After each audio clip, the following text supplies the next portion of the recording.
Mary, an elderly black woman, found herself trapped in a web of hatred when two police officers, wielding their authority, humiliated her on her own doorstep, exposing the cruelty of the system they served.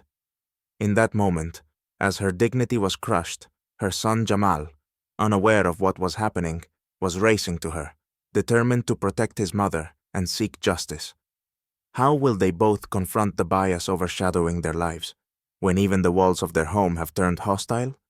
What happens next will shock even the most hardened. But let's go back to the beginning.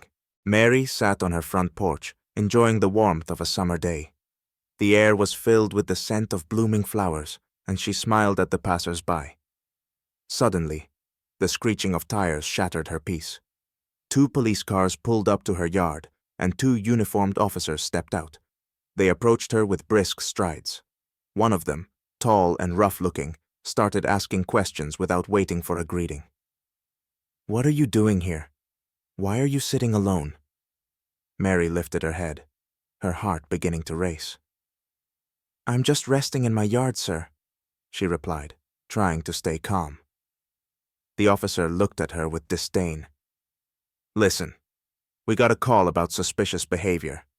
Don't you think that's odd?" Her unease grew, but she knew she had to stay strong. "This is my home, and I have every right to be here," she said, her voice trembling slightly. The other officer stepped closer, his words dripping with contempt. "We're just checking if someone's got a reason to be suspicious of you. You know how it is in this neighborhood." Mary felt anger rising in her chest. "You have no right to treat me this way," she said, though her voice lacked confidence. The officers exchanged glances, and the first one continued. "Who do you think is going to believe you? You're just an old black woman, right?" These words pierced her, leaving a scar on her dignity.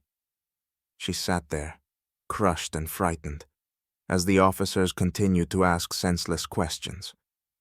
In that moment, she realized their interest wasn't in justice, it was in proving their superiority. When the officers finally left, Mary was alone, her eyes welling with tears. Bitterness and confusion swelled in her heart, but she resolved that she wouldn't let this humiliation break her. A spark of courage began to flicker within her, and she knew she had to do something. After the police left, Mary went back inside. Every step felt heavy. She sat at the kitchen table, her hands trembling with rage and frustration. The memory of their humiliation haunted her. The judgmental looks from her neighbors, filled with surprise and condemnation, were unbearable. "Why is this happening to me?" she wondered, staring out the window at the once familiar streets that now felt hostile. She had faced bias before, but never had she felt so powerless. Mary had always prided herself on her strength, but now her confidence was crumbling. She picked up her phone and scrolled through her contacts. Her heart pounded faster when she saw her son Jamal's name. He had always been there for her, but she didn't want to burden him with her pain. However, at this moment, she needed his presence more than ever. She pressed the call button. "Mom, are you okay?" His voice was full of concern. Mary tried to hold herself together, but the tears came anyway. "Not really, Jamal. The police, they humiliated me." There was a long pause on the other end. "I'm coming over. Don't worry. We'll handle this," he said firmly. His words calmed her, but they also brought new anxiety. She knew Jamal would be angry, but at the same time, the feeling of unity gave her hope. She set the phone down and looked around her home. The walls, which had once been a fortress, now felt vulnerable. Mary took a deep breath, trying to gather her thoughts. Her pride and dignity had been wounded, but she couldn't let those feelings defeat her. As the minutes dragged on and the tension mounted, she realized she couldn't just sit idly by. If she didn't stand up for her honor, who would? Mary decided that when Jamal arrived, she would be ready to defend herself and demand respect. When Jamal pulled up to the house, his heart was racing. He could immediately sense something was wrong. His mother sat on the porch, her gaze downcast, and that alone set off alarms in his mind. He got out of the car and hurried toward her. "Mom, What happened? He asked, embracing her.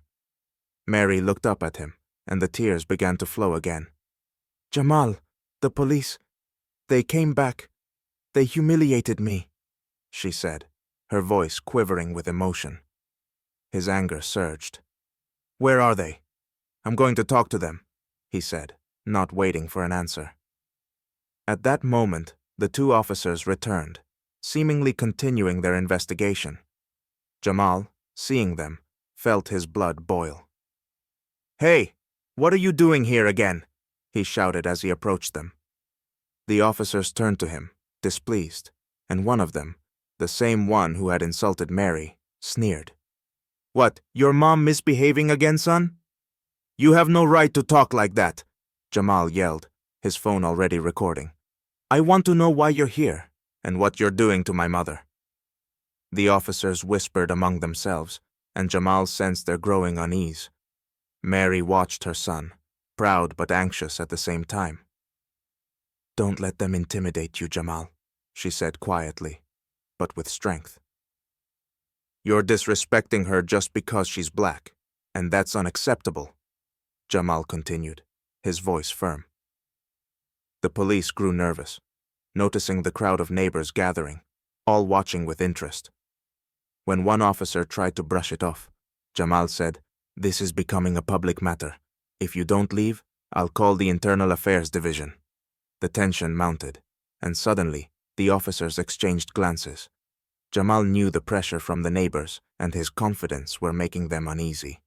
Mary felt hope surge through her heart. Jamal was standing by her, and together they could fight this injustice. Jamal continued recording, his voice growing more assured. You're not just insulting my mother, you're violating her rights. This is unacceptable. The officers began to look at each other, realizing their actions could have serious consequences. The neighbors, who had gathered around, started supporting Jamal, shouting words of encouragement. We're with you, Mary, yelled one woman. The public pressure mounted, and the officers, realizing they were losing control, began to waver. Fine, we're leaving, one officer finally said, but Jamal wasn't about to let it go. Why did you come here in the first place? What investigation have you done? The officers quickly turned and left, casting dark looks as they went. Mary, feeling the anger and fear dissipate, looked at her son with pride. Jamal walked over and hugged her. You were incredible, Mom. You're not alone, he said warmly. Mary felt a strength rising within her. She was no longer a victim, but a symbol of resistance. Neighbors began approaching them, offering their support.